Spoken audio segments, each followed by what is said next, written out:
Hello everyone, welcome back with me again in this channel.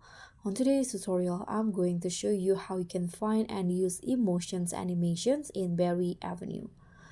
If you want to add more personality and emotions to your avatar in Berry Avenue, in this tutorial I'll show you how you can find and use emotions animation to make your characters smile, laugh, cry, dance, and more. So in here, what you need to do is just tap on the arrow and go to this actions menu, and you'll see easily spot the emotions category. So tap on that, and under the emotions category there will be lots of options that you can select it from: thinking, apply skincare, shy, confuse, or cry.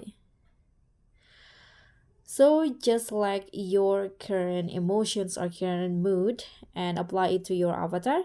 Thank you so much for watching. Don't forget to like, comment, and subscribe. Also, click on the thanks. Bye.